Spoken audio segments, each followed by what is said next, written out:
So we are saying, what is love?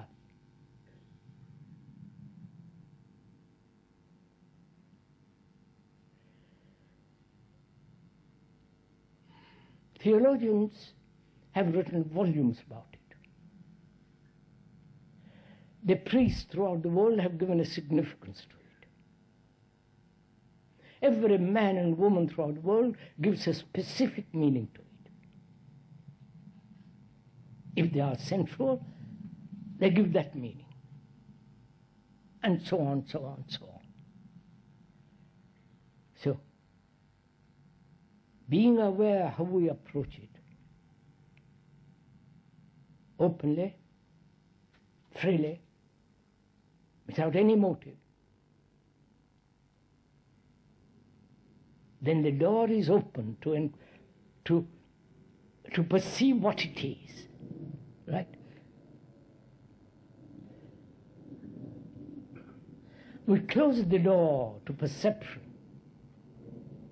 if we come to it with an opinion, with some conclusion, with our own personal little experience.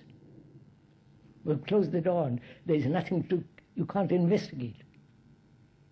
But if you come to it openly, freely, eagerly to find out, then the door opens, you can look through. All right? Please, are we doing this? Because I think this may solve all our human problems. The approach and what is love.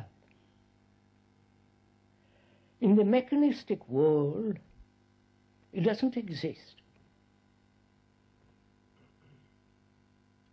The totalitarian people, that word is probably an abomination.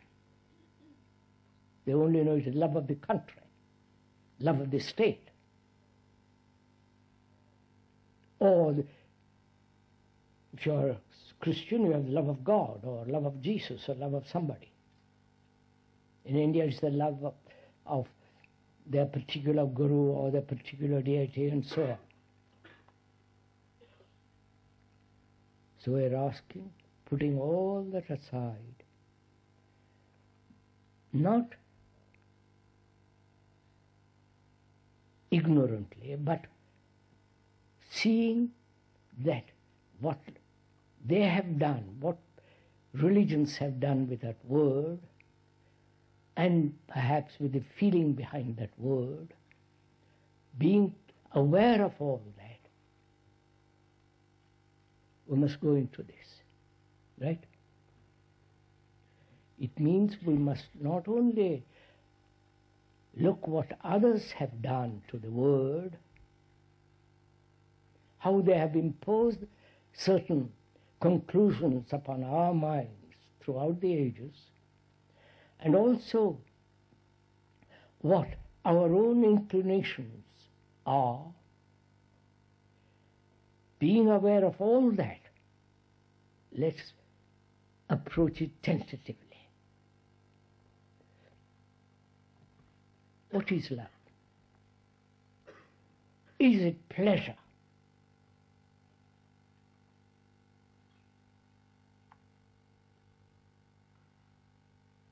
Go on, sir.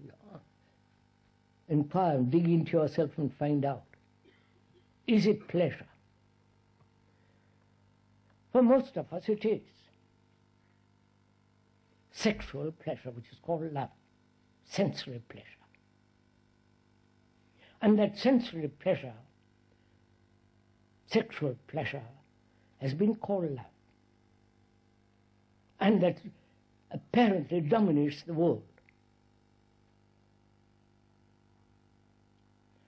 It dominates the world because probably in our own lives it dominates us. So we have identified ourselves with that thing called pleasure, identified love with that thing called pleasure. And is love pleasure? Which doesn't mean that love is not pleasure. We must inquire into it. It may be totally something entirely different. But first we must inquire into it. Right? Is love desire?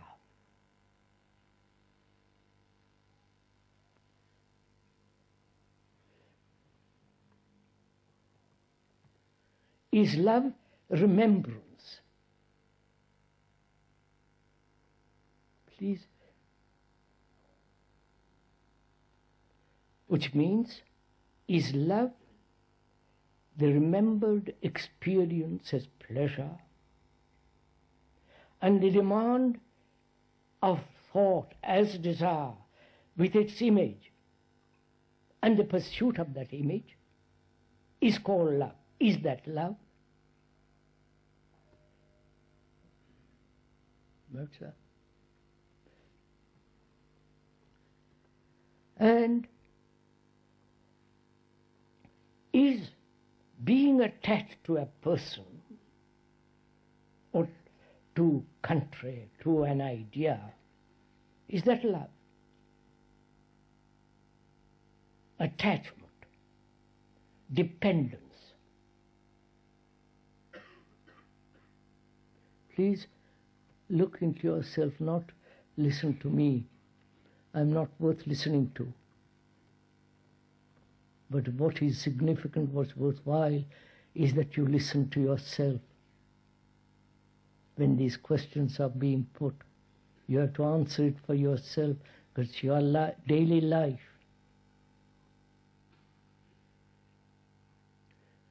And if attachment is not love, and if attachment is love, what are the implications involved in it? You understand my question? If we say love is pleasure, then we must see the whole consequences and the implications of that statement. Then we depend entirely on sensory, sexual excitement, which is called love. And with it goes all the suffering, the anxiety, the desire to possess, and from that possessive desire, attachment. And where you are attached, there is fear, fear of loss. And from that arises jealousy, anxiety, anger, gradual hatredness. Right? And also you must see what are the consequences of which is not pleasure. Then what is love? Which is not jealousy, attachment, remembrance, pursuit of pleasure through imagination and desire and so on. Is love then the opposite of all this? You follow?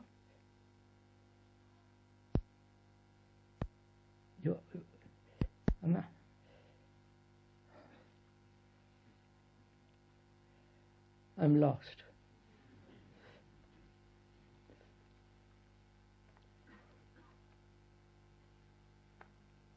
We said, is love the opposite of pleasure, of attachment, of jealousy? If love is that, then that love contains jealousy, attachment, and all the rest of it. Therefore, love, seeing all the implications of attachment, pursuit of desire, the continuous reel of remembrances. I loved and I am not loved. I remember that particular sexual pleasure or that particular incident which gave me delight. So the pursuit of that and the opposite of what is called love is then love, the opposite of hate. You understand? Or love has no opposite.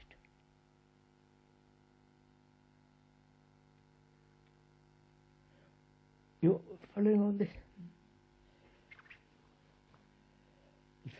It's hot. So, and we are finding out. Please go with it. You will see something extraordinary come out of this. I don't know what's coming out of it myself, but I can feel something extraordinary coming out of it if we all listen to ourselves, actually. And the religions have made love of God, love of Jesus, love of Krishna, love of Buddha, follow, totally unrelated to daily life.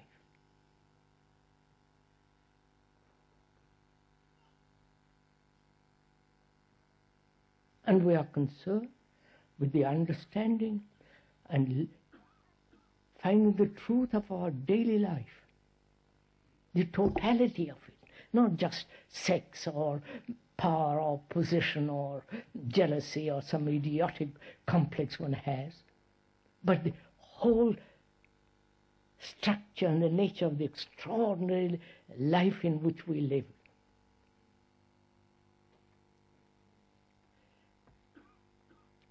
So, as we said, the opposite is not love. If we understand that through negation of what is not,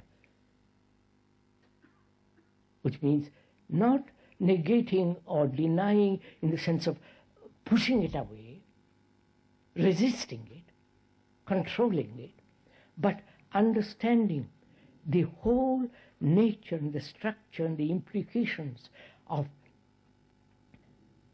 desire, of pleasure, of remembrance. Out of that comes this sense of intelligence, which is the very essence of love.